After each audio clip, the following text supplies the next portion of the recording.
നമസ്കാരം. സാമ്രാജ്യത്വ ശക്തികളുടെ ദുരഭിമാനവും അഹങ്കാരവും കാരണം പാവപ്പെട്ട ഒരുപാട് ജനങ്ങൾ ഈയാമ്പാറ്റകളെ പോലെ മരിച്ചു വീഴാൻ തുടങ്ങിയിട്ട് വർഷങ്ങളോളമായി. സയനിസ്റ്റ് ശക്തികളുടെ മുന്നിൽ തലകുനിക്കാത്ത ഇറാൻ എന്ന ശക്തിയെ നശിപ്പിക്കുവാൻ പ്ലാൻ ചെയ്തുകൊണ്ട് ഇസ്രായേൽ ഫലസ്തീൻ വഴി തുടങ്ങിവെച്ച യുദ്ധം അതിന്റെ അവസാന ഘട്ടമായ ഇറാനിലേക്ക് കടന്നുകൊണ്ടിരിക്കുകയാണ്. അതീവ കൂർമ്മ ബുദ്ധിമാനായ ബെഞ്ചമിൻ നെതന്യാഹുവിന്റെ കൂർമ്മ ബുദ്ധിയിലുദിച്ച വളരെ സുപ്രധാനമായ ഒരു നീക്കം സ്വന്തം നാട്ടിലേക്ക് ഹമാസിനെ വിളിച്ചു വരുത്തി സ്വന്തം ജനങ്ങളെ, സ്വന്തം പൗരന്മാരെ തട്ടിക്കൊണ്ടു പോകുവാൻ സൗകര്യം ചെയ്തു കൊടുക്കുകയും ആ കാരണം പറഞ്ഞുകൊണ്ട് ഫലസ്തീനിനെ തരിശുഭൂമിയാക്കുകയും അതിലൂടെ തന്നെ ഇറാനിലേക്ക് കടന്നു കയറി അവിടെയുള്ള അവരുടെ തന്ത്രപ്രധാനമായ വാണിജ്യ വ്യവസായ മേഖലയെ തകർത്ത് തരിപ്പണമാക്കുവാൻ പ്ലാൻ ചെയ്ത് ഇറങ്ങിയ നെതന്യാഹുവിൻ്റെ ഐഡിയകൾ മാത്രമാണ് ഇവിടെ വിജയം കണ്ടുകൊണ്ടിരിക്കുന്നത്. പക്ഷേ ഇതിൽ ഇൻവെസ്റ്റ്മെന്റ് മൊത്തം അമേരിക്കയുടേതാണ്. നമ്മൾ കരുതുന്ന കോമാളിയായ റൊണാൾഡ് ട്രംപ് വളരെ വളരെ വളരെ കൂർമ്മ ബുദ്ധിയുള്ള ഒരു മനുഷ്യനാണ് എന്ന് തെളിയിച്ചു കൊണ്ടിരിക്കുകയാണ്.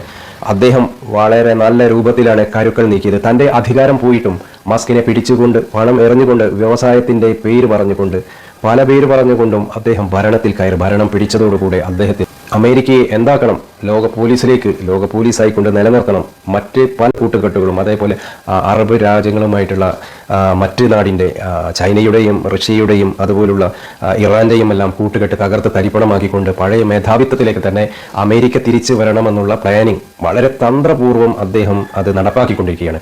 അതിന് മുന്നോടിയായിക്കൊണ്ട് തന്നെയാണ് അദ്ദേഹം ഭൂമിയിൽ സമാധാനം ആഗ്രഹിക്കുന്ന ആളുകളുടെ മനസ്സിലേക്ക് ഇടിച്ചു കയറുവാൻ വേണ്ടി യുദ്ധമല്ല, നമുക്ക് പുരോഗതിയാണ് ആവശ്യമെന്ന് പറഞ്ഞുകൊണ്ട് യുദ്ധം നിർത്തലാണ് എൻ്റെ പരിപാടി എന്ന് പറഞ്ഞുകൊണ്ട് വോട്ട് വാങ്ങിക്കൊണ്ട് അധികാരത്തിലേക്ക് വന്നപ്പോൾ വീണ്ടും അദ്ദേഹത്തിൻ്റെ ആ വാക്കുകളെല്ലാം അദ്ദേഹത്തിൻ്റെ അകത്തൊളിഞ്ഞിരുന്ന ഒറിജിനൽ ട്രംപ് പ്രത്യക്ഷപ്പെടുകയും പല ഭാഗങ്ങളെയും ഇന്ത്യക്കാരായ നമുക്കെല്ലാവർക്കും മറ്റു പലർക്കും അദ്ദേഹത്തെ തിരിച്ചറിയാൻ കഴിഞ്ഞിട്ടില്ലെങ്കിലും ശരി, എല്ലാ ജനങ്ങളും ഇപ്പോൾ ട്രംപിൻ്റെ യഥാർത്ഥ സ്വഭാവം നമ്മുടെ ബൽഹാമിൻ തീവ്രവാദി പ്രവർത്തനത്തിന് തുടർന്നുണ്ടായ യുദ്ധത്തിൽ പാകിസ്ഥാനുമായിട്ടുള്ള ഫൈറ്റിങ്ങിൽ അത് ഇന്ത്യക്കാർക്ക് ഓരോരുത്തർക്കും മനസ്സിലാക്കുവാനും ലോക ജനങ്ങൾക്ക് മനസ്സിലാക്കുവാനും കഴിഞ്ഞിട്ടുണ്ട്.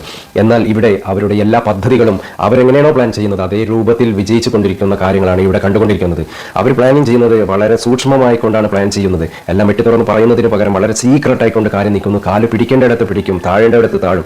അങ്ങനെയെല്ലാം വെട്ടിക്കയറി ഒറ്റടിക്ക് വെട്ടിത്തമർത്തുന്ന ഒരു പദ്ധതിയാണ് പൊതുവെ ഇത്തരത്തിലുള്ള സയനിസ്റ്റുകളുടെ യഥാർത്ഥ ബുദ്ധി ഒളിഞ്ഞിരിക്കുന്നത് അവിടെയാണ്. മറ്റുള്ളവർ പറയും പേടിച്ചോടി, നെതന്യാഹു ഇപ്പോൾ പേടിച്ചൊളിവിൽ പോയി. പക്ഷേ അദ്ദേഹത്തിന് ബുദ്ധിയുണ്ട്. അവിടെ കിടന്ന് വെറുതെ ജീവൻ പോയി കഴിഞ്ഞാൽ കാര്യമില്ല. അത് യുദ്ധത്തിന്റെ മുന്നിലേക്ക് നിന്ന് വീരന്മാരാണെന്നും പറഞ്ഞുകൊണ്ട് മറ്റുള്ളവരുടെ മുന്നിൽ ധീരത്വം കാണിക്കുമ്പോൾ ഇവിടെ അവരുടെ പദ്ധതി പലതും പൊളിയും, ജീവൻ പോകും. അപ്പോൾ ബുദ്ധി പ്രകാരം എങ്ങനെയാണ് കളിക്കേണ്ടത് അവർക്കറിയാം. അവർ വിളിക്കും, അവർ തീർത്തും അത് തിരിച്ചു പിടിക്കുകയും ചെയ്യും. ഈ നഷ്ടപ്പെട്ട ഇമേജ് എല്ലാം അവർ തിരിച്ചു പിടിക്കുകയും ചെയ്യും.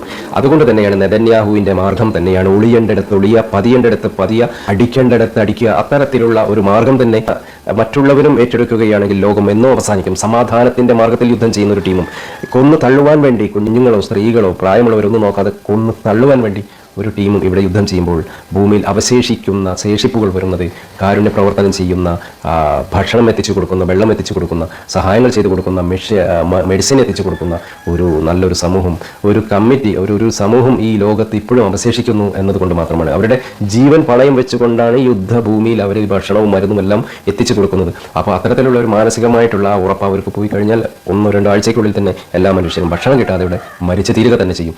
അപ്പോൾ ഇവിടെ അമേരിക്കയുടെ എല്ലാ തന്ത്രങ്ങളും, അമേരിക്കയാണ് എല്ലാറ്റിനും ചുക്കാൻ പിടിക്കുന്നത്. അമേരിക്കയുടെ ഒരു ബിനാമിയായി മാത്രമാണ്, അമേരിക്കയുടെ ഒരു യന്ത്രം മാത്രമാണ് ഇസ്രായേൽ എന്നുള്ളതാണ് സത്യം. ഇസ്രായേലിനെ മുൻനിർത്തിക്കൊണ്ട് അമേരിക്ക കളിക്കുന്ന കളിയാണ് നമ്മൾ ഇന്ന് ഈ ലോകത്ത് കണ്ടുകൊണ്ടിരിക്കുന്നത്. റൊണാൾഡ് ട്രംപ് എന്തുമാത്രം ബുദ്ധിമാനാണെന്ന് ഈ ഏകദേശമുള്ള ഈ മാസങ്ങൾ അദ്ദേഹം അധികാരത്തിൽ കയറിയതിനു ശേഷം സംഭവിച്ച കാര്യങ്ങൾ മാത്രം നമ്മൾ എടുത്തു നോക്കിയാൽ നമുക്ക് മനസ്സിലാവുന്നതാണ്. എന്തൊക്കെ കാര്യങ്ങളാണ് അദ്ദേഹം ഗൾഫ് രാഷ്ട്രങ്ങളിൽ വരുന്നു, അവിടെ സമാധാനത്തിലൂടെ കാര്യങ്ങൾ കൈകാര്യം ചെയ്യുന്നു. ഇറാന്റെ കാര്യം പറഞ്ഞ് അവിടെയെല്ലാം ഭീഷണിപ്പെടുത്തി ആയുധ കരാറിൽ അദ്ദേഹം ഏർപ്പെടുകയാണ്.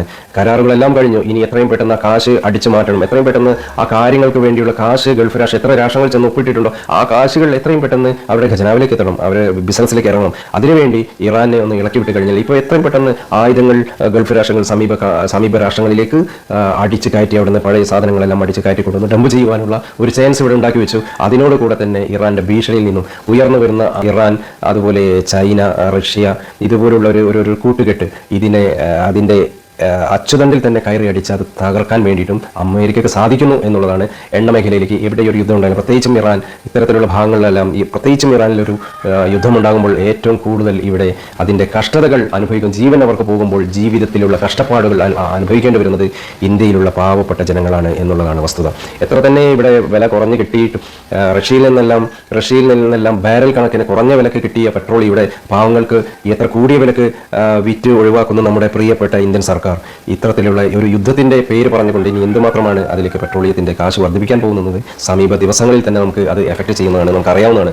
അതുകൊണ്ട് തന്നെ എവിടെ ഒരു യുദ്ധം ഉണ്ടാകുന്നത് ആർക്കും ഒരു സന്തോഷകരമായ കാര്യമല്ല. പിന്നെ കുറെ വീഡിയോ ചെയ്യുന്ന ആളുകൾക്ക് പരസ്പരം വിദ്വേഷം, അവരുടെ കണ്ടന്റ് തിരഞ്ഞെടുത്ത് അവരുടെ വ്യൂസിനെയും ആ ഒരു മാനസികാവസ്ഥയുള്ള ആളുകൾക്കും ഒരു ഹരം കൊള്ളിപ്പിക്കുവാനോ ഇതിലൂടെ ഇവരുടെ വ്യൂസും വരുമാനവും കൂട്ടുവാൻ റവന്യൂ കൂടി കിട്ടുമെന്നതിൽ അപ്പുറത്തേക്ക് ഈ യുദ്ധം കൊണ്ട് മറ്റുള്ള ആർക്കും ഒരു കാര്യമില്ല. എത്രയോ ആളുകളാണ് മരിച്ചു വീഴുന്നത്. പ്രത്യേകിച്ചും ഇറാനിനെ സംബന്ധിച്ച് ഈ സയനിസ്റ്റ് അമേരിക്ക ആവട്ടെ, ബ്രിട്ടൻ ആവട്ടെ, അമേരിക്കയാവട്ടെ, ഇസ്രായേലാവട്ടെ, അവരെ എന്ത് ചെയ്തുകൊട്ടെ ഫിസിക്കലായിക്കൊണ്ട് ഒരിക്കലും ഈ അറബികളെ പ്രത്യേകിച്ചും ഇറാനികളെ ഒരു മനുഷ്യർക്കും നേരിട്ട് മല്ലയുദ്ധത്തിൽ കീഴടക്കുവാൻ, ഗ്രൗണ്ട് യുദ്ധത്തിലൂടെ കീഴടക്കാൻ ഒരിക്കലും കഴിയുകയില്ല. കാരണം അവർ മരിച്ച് സ്വർഗത്തിലാവണം എങ്ങനെയെങ്കിലും, പ്രത്യേകിച്ച് യുദ്ധത്തിൽ മരണപ്പെട്ട നേരെ വിശ്വാസപ്രകാരം വിചാരണയില്ലാത്ത നേരെ സ്വർഗത്തിൽ അത്ര ഒരു ചാൻസാണ് കിട്ടുന്നത്. ഇതിലേക്ക് വേണ്ടി ഇരച്ച് കയറി മരിക്കാൻ വേണ്ടി അവർ ചാവിയാറായിട്ട് വരുന്ന ആളുകളെ ഒരിക്കലും ഒരാൾക്ക് നേരിടാൻ കഴിയില്ല. അവർക്ക് മരണത്തിന് വേണ്ടി അവർ ഓടി വരുന്ന ആളുകളേക്ക് ഒന്നും കാട്ടിക്കൊണ്ട് പേടിപ്പിക്കാൻ കഴിയില്ല. പക്ഷേ മറ്റുള്ളവർക്ക് ഇസ്രായേലികൾക്കാവട്ടെ അമേരിക്കകൾക്ക് മരണത്തിന് ഭയമുള്ളവരാണ്. പക്ഷേ അവർ ഉപയോഗിക്കുന്നത് ബുദ്ധിപരമായ ആകാശത്തിലൂടെയുള്ള വ്യോമയാന യുദ്ധങ്ങളിലൂടെയാണ് അവർ എല്ലാം കീഴടക്കുന്നത്. പക്ഷേ അത് ബുദ്ധി, മറ്റത് കരുത്ത്. ഇത് രണ്ടും വ്യത്യാസമുണ്ട്. കരുത്ത് കൊണ്ടെല്ലാം നേടാൻ കഴിയില്ല, ബുദ്ധി കൊണ്ടെല്ലാം നേടാൻ കഴിയില്ല. പക്ഷേ ബുദ്ധി ഉപയോഗിച്ചുകൊണ്ട് 90% നേടുമ്പോൾ കരുത്ത് ഉപയോഗിച്ചുകൊണ്ട് വെറും 10% മാത്രമേ നേടാൻ കഴിയൂ എന്നുള്ള കാര്യം അറബികൾ മനസ്സിലാക്കാൻ വൈകി, ഇറാനികളെ പോലുള്ള ആളുകൾ മനസ്സിലാക്കുവാൻ വൈകിപ്പോയി.